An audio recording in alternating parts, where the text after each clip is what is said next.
nosso programa que é dividido em duas partes. Na primeira parte, explicando o Espiritismo. O livro é baseado sempre no Evangelho segundo o Espiritismo. Hoje, o capítulo 27º, Pedi e Obtereis, com a nossa companheira Ali. Boa sorte. Obrigada. Boa noite a todos, né? Primeiramente. O Evangelho segundo o Espiritismo, na realidade, eu creio que metade dele é dedicada à prece. Porque se a gente for analisar esse capítulo e se a gente for ver as coletâneas de preces que tem no livro, então a gente vê a importância que foi dada a esse momento. E a gente pode fazer de muitos momentos do nosso dia um momento de prece, porque a prece, a oração, ela serve a diversos propósitos. Ela serve ao pedido, ela serve ao agradecimento e ela serve ao louvor. Então, eu falo assim, o ideal seria a gente acordar agradecendo a Deus e pedindo a Ele que o nosso dia seja proveitoso, né? E quando a gente abrir a porta de nossa casa, que a gente olhar para o céu, a gente louvar a Deus pela beleza do mundo que Ele nos deu aqui. Porque é a natureza, que é o que Deus construiu, é o que tem de mais belo para nós. E a todo momento, nós podemos estar conectados em diálogo com Deus, não necessariamente através das palavras, mas através do pensamento e das ações. Então, quando a gente fala na prece, porque eu pedi e obtereis, tem relação com isso, é essa relação que nós criamos com o Criador, né? Então, ao longo do dia, se nós estamos vigilantes, nós nos permaneceremos nessa relação. E antes de nos deitarmos também, agradecemos o dia e pedimos que durante a noite, durante a emancipação da alma, possamos aproveitar para que possamos trazer novos aprendizados do mundo espiritual. Então a prece é algo que faz parte da nossa rotina. Não devemos esquecer de orar. Eu acho que a vigilância vem nessa consistência da oração também. Então no livro, no Evangelho segundo o Espiritismo, se inicia falando da qualidade da prece. Porque muitas vezes a gente acha que qualidade da prece é aquelas palavras bonitas, são aquelas palavras bonitas, né? Tem gente, não que a pessoa também não tenha a sua qualidade, mas às vezes faz uma oratória, uma prece maravilhosa, linda, é legal, toca nossa alma, toca. Mas muitas vezes a prece simples é muito mais sincera do sujeito do que aquela oratória toda, né, enfeitada e floreada de lindas palavras e de difíceis palavras muitas vezes. E que às vezes as pessoas repetem ou mentalizam ali e não sabem nem o que está significando. Então não tem uma conexão real, né? Então ele fala assim: quando quiserdes orar, entrai para o vosso quarto e fechada a porta, orai ao vosso Pai em secreto. Quem toma isso ao pé da letra, pensa que o momento de orar é quando chega em casa, né? Se fecha no quarto e vai orar. Mas não é isso que o Evangelho queria dizer. O que Jesus queria dizer com isso? Em São Mateus, capítulo 6, versículos 5 a 8. Ele quis dizer que a gente não precisa estar pelas ruas fazendo, né, mostrando nossas orações.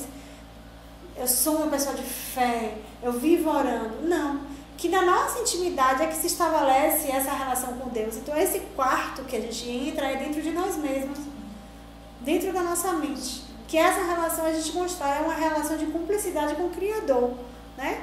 E ele fala também: vosso Pai sabe o que é que tem de necessidade antes que lhe o peçais. E aí isso é importante também, para que a gente não fique procurando muitas palavras, mas ao mesmo tempo a gente não pode incorrer no erro de pensar: eu não vou orar porque Deus já sabe tudo que eu preciso mesmo, então eu não preciso orar, né? Então a gente precisa buscar essa relação. Não que Deus se afaste de nós, mas que muitas vezes a inspiração que Ele manda através dos espíritos superiores ou dos dia a dias, né, que Ele manda para nós, para que a gente siga com a nossa vida, a gente não recebe porque a gente não se mantém nessa conexão com o alto. Então nós mesmos nos fechamos quando a gente não se mantém nessa conexão com o alto. Então ele fala: quando vos aprestardes para orar, se tiverdes qualquer coisa contra alguém, perdoai-lhe. Isso é muito importante. Porque se a gente fica pedindo perdão a Deus, se a gente fica na conexão com Ele, se a gente se põe numa posição de bondade, como se a gente tem mágoas no coração. Então ele fala, perdoai-lhe a fim de que vosso Pai que está no céu também vos perdoe os vossos pecados. Agora, uma coisa que eu refleti muito foi isso. Essa questão do perdão é algo do sentimento. Muitas vezes a gente pensa assim, eu quero perdoar, mas a gente sabe que lá no fundo tem alguma mágoa. Então, o momento de encontro com essas mágoas é o momento que a gente tenta resgatar essa relação.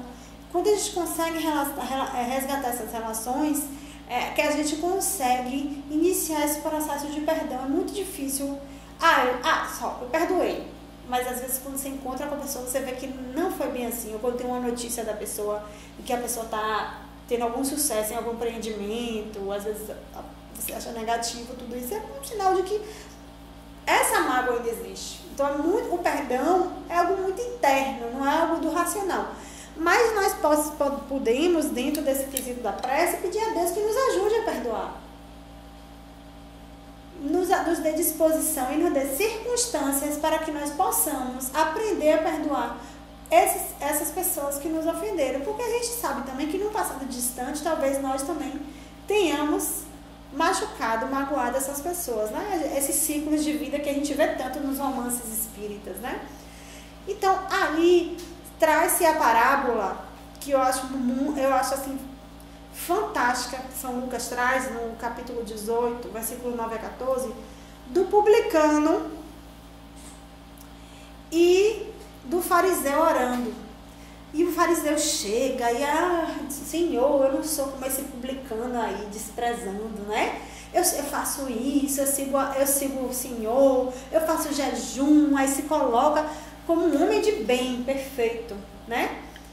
Mas esse publicano, né? E o publicano não, lá no cantinho orando, só fala o quê, né? O publicano conserva-se afastado, não ousava sequer erguer os olhos aos céus, mas batia no peito dizendo, meu Deus, tem piedade de mim, sou um pecador.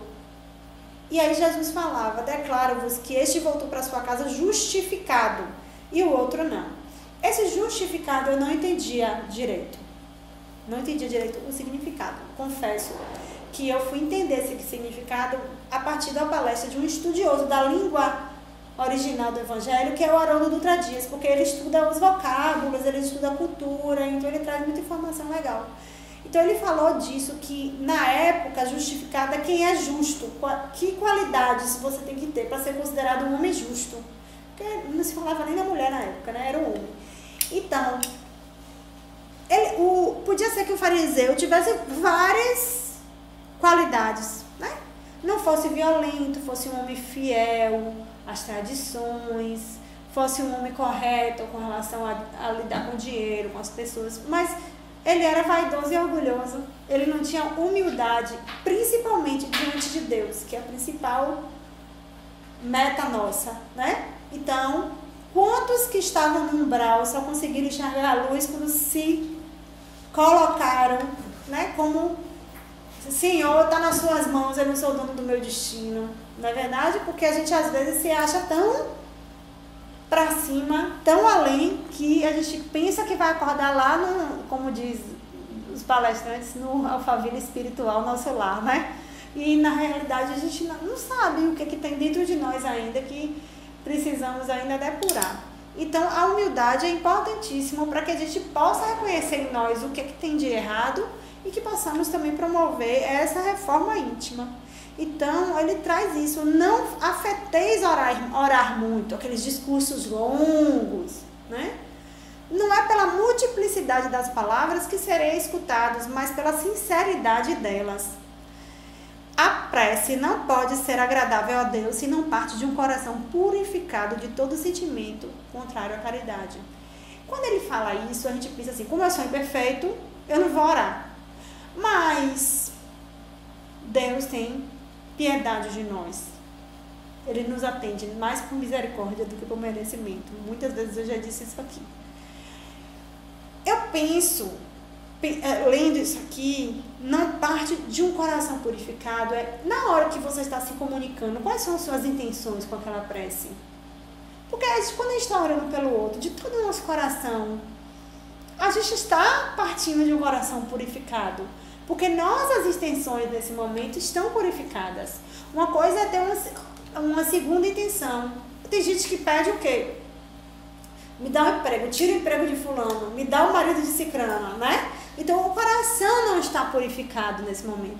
Me veio muito forte à mente um grupo de religiosos, né, corruptos que estavam recebendo propina e na hora que receberam o dinheiro da propina se uniram e falaram: agora vamos orar para agradecer.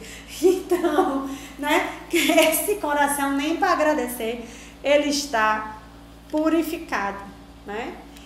Então, nós pensamos assim: pedi e obtereis. Será que Deus é um gênio dos desejos, né? O que a gente pede a gente recebe? Não é bem assim. Mas a sua prece é atendida dentro do teu merecimento e do que é necessário para ti. Quando a gente tem um filho, ele na hora do almoço quer pirulito. Aí no outro dia quer de novo. No outro dia quer de novo. No outro dia quer de novo. O que a gente faz? Almoce primeiro, que depois eu dou o pirulito. Não é assim? Um dia ou outro até que pode acontecer de a gente, um dia ou outro, liberar um prêmiozinho antes, né? Mas a gente faz o quê? Almoce primeiro. E faz assim, come e a gente, só mais uma colher. Não é isso? Mais uma colher, para depois receber o doce. Então, esse almoço, muitas vezes não, é necessário, não é verdade? Então, a mesma coisa com relação a nós. Muitas vezes o sofrimento é necessário para nós. É o que está sendo preparado para que a gente se desenvolva. São nossas vitaminas, nossos sais minerais espirituais. É o alimento espiritual para nós. Para que nós possamos desenvolver nossas habilidades para nos tornarmos espíritos superiores um dia. Para até chegar à luz. Mas o que acontece? A gente quer só o doce. A gente quer a luz de graça, né? Então, se o sofrimento é de utilidade para a sua felicidade futura, Deus o deixará sofrer, como um cirurgião deixa que o doente sofra as dores de uma operação que lhe trará a cura. O que Deus lhe concederá sempre, se ele o pedir com confiança, é a coragem, a paciência e a resignação para enfrentar aquele sofrimento. Então, assim, no meu estágio evolutivo ainda, durante a dor, não tenho ainda suficiente evolução para dizer: obrigado, meu Deus, por essa dor, dói mais para eu melhorar. Não. Mas, pelo menos, eu já peço assim: Senhor, se for de merecimento meu e de utilidade, que eu possa me livrar dessa dor. Se não for, que eu possa aceitá-la com resignação e paciência. Porque a gente tem que pedir para conseguir atravessar aqueles momentos tempestuosos, né? Então, também ele considerar os meios de tirar por si mesmo das dificuldades, mediante ideias que lhe fará surgir os bons espíritos. Ele vai fazer com que os bons espíritos tragam sugestões de meios para sair da dificuldade, deixando-lhe dessa forma o mérito da ação. Então você mesmo se movimentou para agir a partir do que você recebeu de inspiração dos bons espíritos.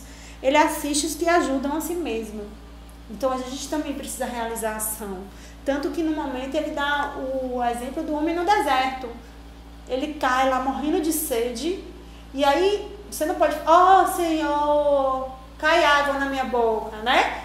Deus, me ajuda. Aí vem, se você estiver aberto, vem a inspiração e te mostra para aquele lado e você acha água. E aí, se você for uma pessoa grata, você vai falar: obrigado, meu Deus. Não vai pensar que foi simplesmente a ti. Foi a partir de uma ação sua, mas inspirado. Quando você não ora, você não ouve a inspiração. Por mais que os espíritos tentam se aproximar de você, você não cria essa sintonia. Então a sintonia com Deus é muito melhor que a gente deixe ela constante do que depois a gente precisa.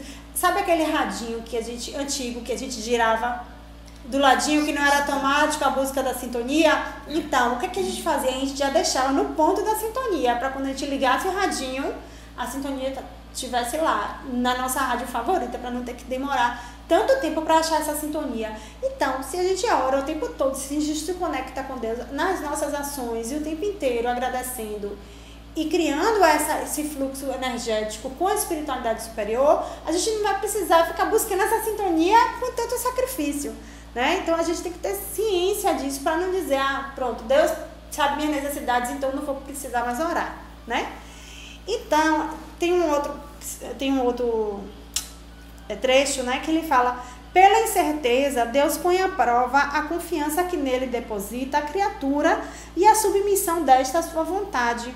Aquele homem que ele fala do deserto, né, estava na situação de uma criança que cai e que, dando com alguém, se põe a gritar e fica à espera de que alguém venha a levantar. Se não vê pessoa alguma, faz esforços e se ergue sozinha. Então, os espíritos não aparecem.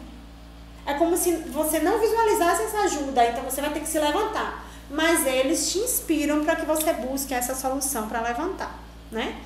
Então, a prece é uma invocação, mediante a qual o homem entra pelo pensamento em comunicação com o ser a quem se dirige. Porque muitas vezes a gente ora a Deus, às vezes a um santo, às vezes ora ao espírito protetor, a um espírito, alguma falange espiritual que a gente tem alguma conexão. Mas quando a quem nós estamos recorrendo não pode nos atender, existe a prece refratária, né?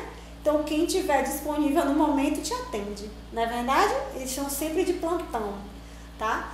Então, nós sempre obteremos socorro. Eu acho legal, às vezes a gente vê uns adesivos no carro. Peça ao pai, peça ao filho que o pai atende, peça à mãe, peça, né?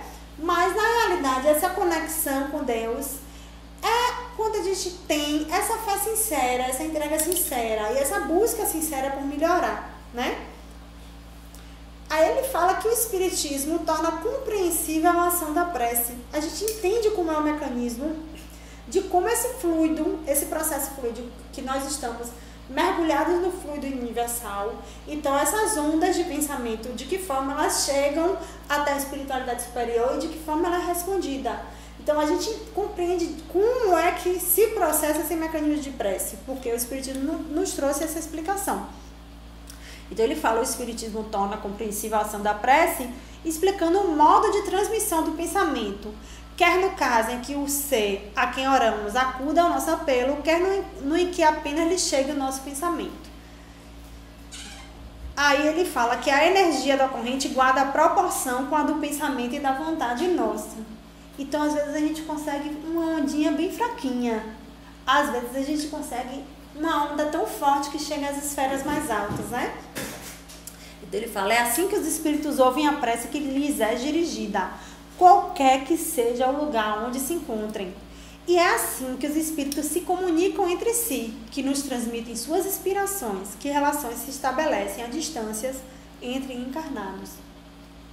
Eu ouvi uma palestra outro dia falando que Chico Xavier tinha viajado para fazer alguma coisa, eu não lembro exatamente o que, e ele estava numa situação difícil e alguém do grupo dele orou por ele. E ele sentiu a sintonia. Quando ele voltou, ele foi lá: oh, meu irmão, obrigado por ter orado por mim, eu estava precisando naquele momento. Então, olha como a sintonia se estabeleceu. É muito lindo isso, né? Então, ele fala assim, ó: o homem é o autor da maior parte das suas aflições, as quais se pouparia se sempre obrasse com sabedoria e prudência. Então, muitas vezes, porque se nós ficarmos delimitados à vida atual, talvez não encontremos a origem das aflições, embora eu acho que a maioria de nós ainda erra, né? Mas, como sabemos que muitas vezes trazemos resgates de coisas que aconteceram em vidas passadas, nós continuamos sendo responsáveis pelas nossas aflições. Não menos certo é que todas essas misérias resultam das nossas infrações à lei de Deus, que se observássemos pontualmente, seríamos inteiramente ditosos. Então, nossa infelicidade é consequência apenas dos nossos próprios atos. Os únicos responsáveis pela nossa infelicidade somos nós mesmos.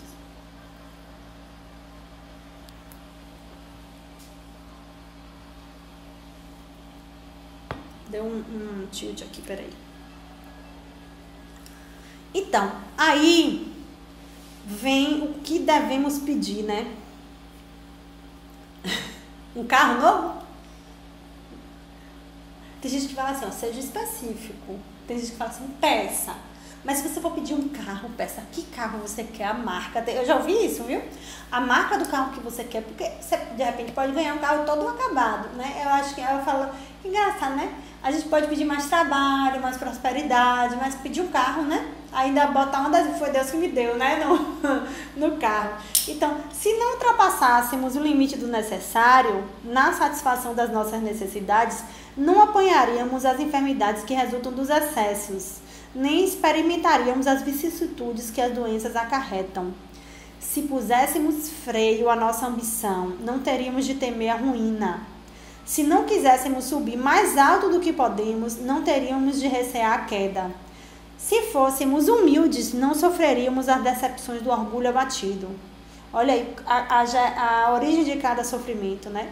Se praticássemos a lei da caridade, não seríamos maldizentes, nem invejosos, nem ciosos, e evitaríamos as disputas e dissensões. Se mal a ninguém fizéssemos, não houvéramos de temer as vinganças e etc. Admitamos que o homem nada possa com relação aos outros males, que toda prece lhe seja inútil para livrar-se deles. Já não seria muito o ter a possibilidade de ficar isento de todos os que decorrem da sua maneira de proceder? Então, o que é que ele fala? Todo sofrimento que decorre do que é a consequência dos nossos atos é o que mais nos gera sofrimento. Porque a gente pode pensar assim, não, mas não é só isso. Porque quando eu vejo a miséria humana, por exemplo, eu sofro, tudo bem. Mas se você se livrasse pelo menos da sua imperfeição, até a forma de encarar a miséria humana ia ser diferente. Porque a confiança que teríamos em Deus e nos seus desígnios iam fazer com que nós tivéssemos uma visão bem diferente. Então ele fala, ora, aqui facilmente se concebe a ação da prece, visto ter por efeito atrair a salutar inspiração dos espíritos bons, granjear deles força para resistir aos maus pensamentos, cuja realização nos pode ser funesta. Nesse caso, o que eles fazem não é afastar de nós o mal, porém sim desviar-nos a nós do mau pensamento que nos pode causar dano. Eles em nada obstam ao cumprimento dos decretos de Deus, nem suspendem o curso das leis da natureza, apenas evitam que os infringamos, dirigindo o nosso livre-arbítrio. Então, eles nos aconselham, né? Como mamãe faz, leva o casaco que vai fazer frio, não é verdade? Então, aí ele fala, o homem se acha então na posição de um que solicita bons conselhos e os põe em prática, mas conservando a liberdade de segui-los ou não. Então, quando a gente ora, a gente está pedindo esses conselhos, mas nem sempre a gente segue, né? E ele termina essa parte dizendo, renunciar a alguém à prece é negar a bondade de Deus, é recusar para si a sua assistência e para com os outros abrir mão do bem que eles podem fazer. Quando a gente ora para o outro, então o efeito é muito maior do que quando oramos para nós mesmos, tá? Porque o egoísmo está longe disso aí, tá? Ele fala a prece do homem de bem. Quem é o homem de bem? No Livro dos Espíritos tem lá, ou no Livro dos Espíritos tem, e no Evangelho também tem. No Evangelho tem o que eu chamo de checklist, né, do homem de bem. Tem uma lista, né? No livro, não é tudo. No livro dos Espíritos também tem o homem de bem e tem o bom espírita, mas no final ele acaba dizendo que o bom espírita é o homem de bem. Você só é um bom espírita se você for um homem de bem, né? Então a prece do homem de bem tem mais merecimento aos olhos de Deus e sempre mais eficácia, porquanto o homem vicioso e mau não pode orar com o fervor e a confiança que somente nascem do sentimento da verdadeira piedade. Por que é simplesmente porque ele merece, mas não é simplesmente, é porque a sintonia dele é melhor. E não é à toa que às vezes tem gente que a gente sabe que essa sintonia é melhor e faz, ore por mim, ore por meu filho, não é verdade? Tem pessoas que a gente pensa assim, o WhatsApp com Deus aí, Deus visualiza a mensagem, não é verdade? A gente pensa naquelas pessoas que tem, a gente sente que tem essa iluminação maior, essa afinidade maior. Aí ele fala, o homem que não se considere suficientemente bom para exercer salutar influência, não deve por isso abster-se de orar a bem de outrem, com a ideia de que não é digno de ser escutado.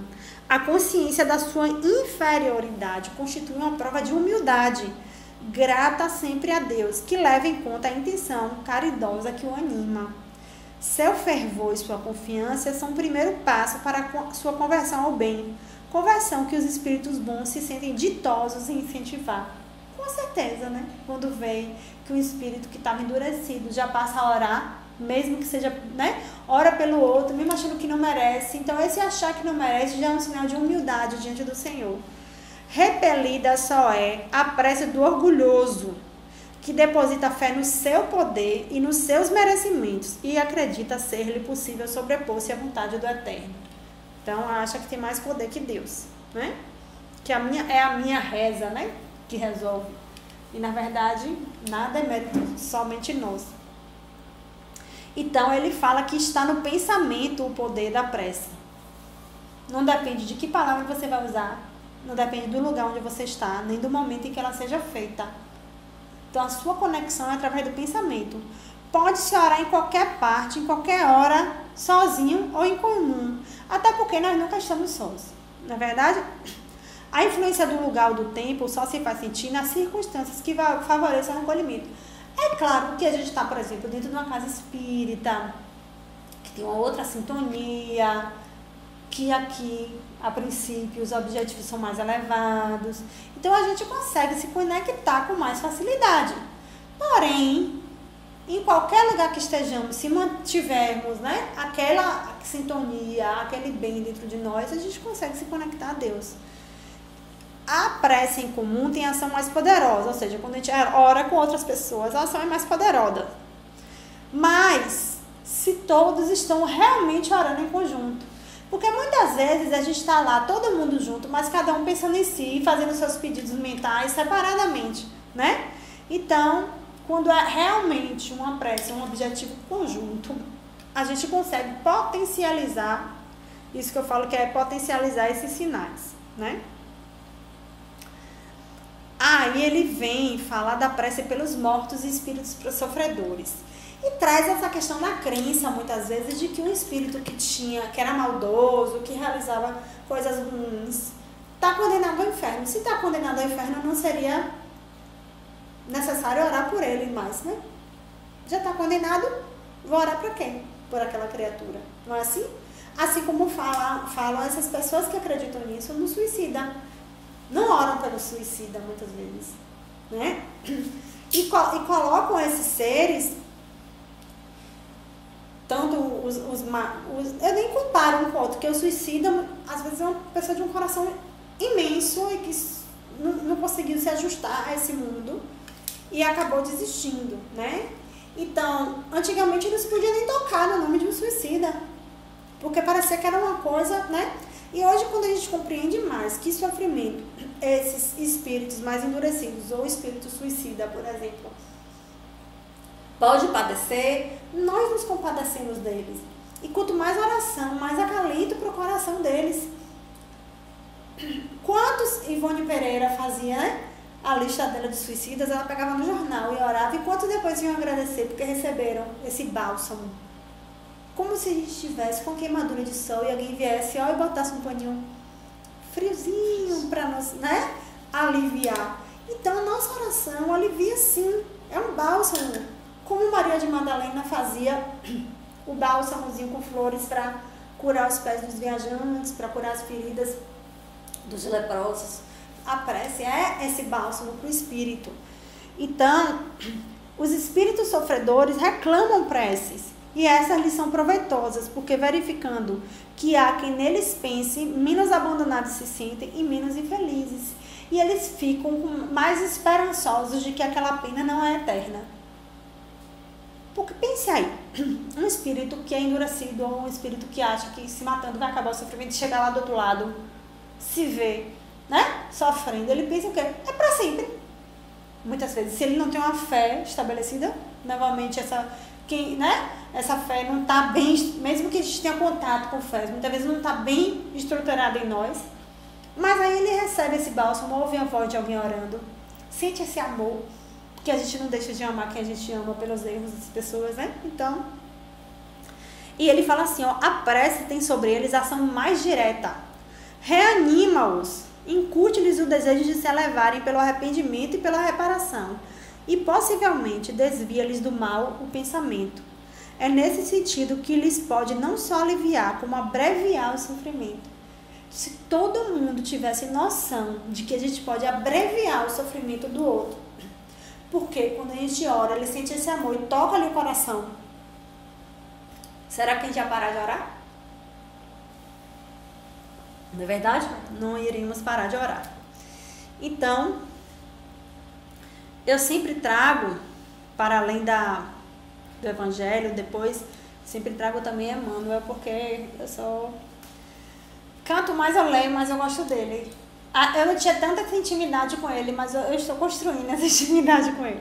Mas voltando para o Evangelho, ele fala assim: o espírito culpado e infeliz pode sempre salvar-se a si mesmo. A lei de Deus estabelece a condição em que se lhe torna possível fazê-lo. O que a mais das vezes lhe falta é vontade, força e coragem.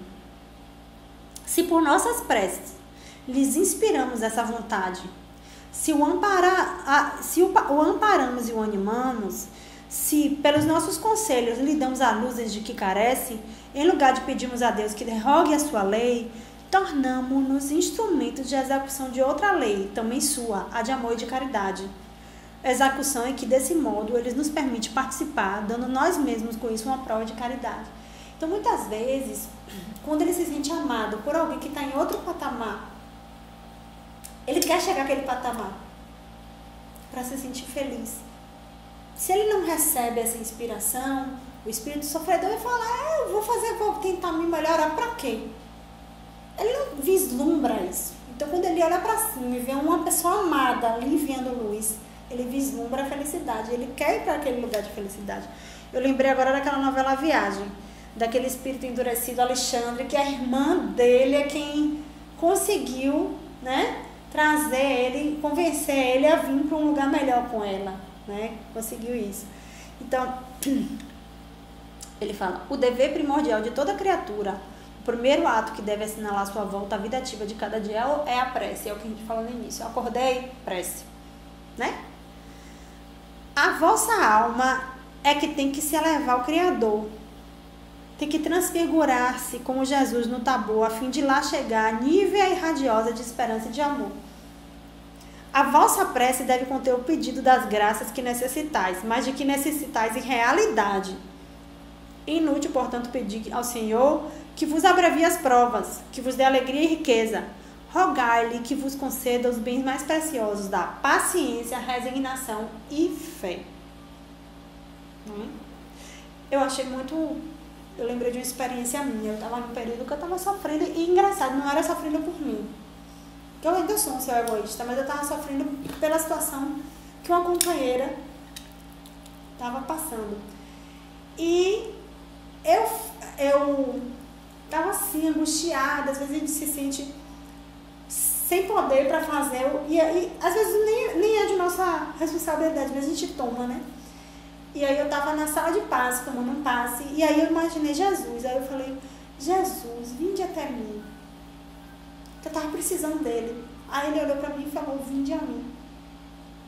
Então o movimento é eu que tenho que ir até ele, não ele que tem que vir até mim. E a gente tem que ter muita ciência disso, porque senão a gente quer um pai que atenda nossos caprichos, né? Então a gente quer, que já pensou um Deus para cada um? Não dá, né? Já aí ele, em outro trecho ele fala: já vos tende lembrado de pedir-lhe a vossa melhoria moral? Porque a gente pede tudo, mas pede pra gente melhorar como pessoa? Oh, não, bem poucas vezes o tendes feito. O que preferentemente vos lembrar de pedir é bom êxito para os vossos empreendimentos terrenos. Se descesseis ao fundo da vossa consciência, quase sempre depararíeis em vós mesmo com um ponto de partida dos males de que vos queixais. Então, a gente se queixa, a gente pede para melhorar aquele problema, mas a gente não reconhece que o mal reside em nós e não pede para a gente melhorar enquanto pessoa. Pedi, pois, antes de tudo, que vos possais melhorar, e vereis que torrente de graças e de consolações se derramará sobre vós. A prece do dia é o cumprimento de vossos deveres, sem exceção de nenhum, qualquer que seja a natureza deles. Então, a gente também, na ação, a gente está realizando uma prece, né? A prece pode ser de todos os instantes, sem nenhuma interrupção, acarretar os vossos trabalhos. Dita assim, ela, ao contrário, o santifica. Tende como certo que só um só desses pensamentos, se partir do coração, é mais ouvido pelo Pai Celestial do que as longas orações ditas por hábito, muitas vezes sem causa determinante, e as quais apenas maquinalmente vos chama a hora convencional. Eu acho que eu não vou conseguir abordar tudo no tempo previsto, mas tem uma mensagem aqui de Emmanuel, que o nome da mensagem é Assim Vencerás. Ele fala: pede a graça da saúde, mas não te esqueças da própria defesa contra a enfermidade. Roga o favor da luz, todavia não permaneças na sombra. Solicita o facho de esperança, contudo aprende a cultivar a serenidade, a fim de que não te arrojes aos precipícios do desespero. Pede a bênção da coragem, mas preserva-te contra o desânimo. Roga a realização dos próprios desejos, entretanto, procura adaptar-te à vontade divina. Solicita a concretização dos ideais superiores que te nutrem na terra, mas busque agir sem apego, para que não te enamore das próprias obras que pertencem, no fundo, à criação divina. Pede a graça da iniciação na fé viva. No entanto, capacita-te de que é necessário perseverar na confiança, para que a ventania das perturbações humanas não te apaguem a candeia da boa vontade. Roga a concessão de recursos materiais para a solução dos problemas que te afligem no mundo, mas não te esqueças de aprender a gastar com equilíbrio e respeito, sem te precipitares em débitos insolúveis. Solicita a alegria do amor através dos entes queridos que te rodeiam na existência. No entanto, reconheça que a felicidade dos amigos é diferente da tua, para que não te convertas em tirano do círculo afetivo. Tudo na vida permuta colaboração, experiência, e o nosso trabalho é sempre um contrato entre o Senhor e nós outros, na execução do qual precisamos receber para dar e dar para receber. A providência nos concede as mais ricas possibilidades em todos os setores da nova jornada evolutiva. Entretanto, a lei exige a nossa cota de contribuição. Pedi e obtereis, ensinou o Divino Mestre. Não nos esqueçamos, porém, de que todas as criaturas e de que todas as coisas são importantes no universo e que poderemos tudo receber, mas para tudo pagar, hoje ou amanhã. E André Luiz traz, Aniceto traz nos Mensageiros: na prece encontramos a produção avançada de elementos força. Eles chegam da providência em quantidade igual para todos os que se deem ao trabalho divino da intercessão. Mas cada espírito tem uma capacidade diferente para receber. Essa capacidade é a conquista individual para o mais alto. E como Deus socorre o homem pelo homem e atende a alma pela alma, cada um de nós somente poderá auxiliar os semelhantes e colaborar com o Senhor com as qualidades de elevação já conquistadas na vida. Manuel Filomeno de Miranda é outra paixão que eu tenho, que é meu conterrâneo, minha família tem a mesma origem que ele, né? Em Trilhas da Libertação diz: o hábito salutar da oração, da reflexão ao despertar matinal, propicia o conscientizar das ocorrências espirituais durante a noite, de modo a se incorporarem ao patrimônio mental, favorecendo o enriquecimento da emoção. Então, quando a gente ora, a gente resgata aquele aprendizado dos cursos que a gente vai fazer durante a noite, que a espiritualidade nos leva. Vou ler só mais um trechinho aqui e a gente encerra, tá? Aí Aniceto também traz uns mensageiros ainda. Toda vez, porque eu tinha que trazer o evangelho no lar, encerrar com o evangelho no lar. Então ele fala: toda vez que se ora no lar, prepare-se a melhoria do ambiente doméstico. Cada prece do coração constitui emissão eletromagnética de relativo poder. Por isso mesmo, o culto familiar do Evangelho não é tão só um curso de iluminação interior, mas também processo avançado de defesa exterior, pelas claridades espirituais que acendem em torno. O homem que ora traz consigo inalienável couraça. O lar que cultiva a prece transforma-se em fortaleza.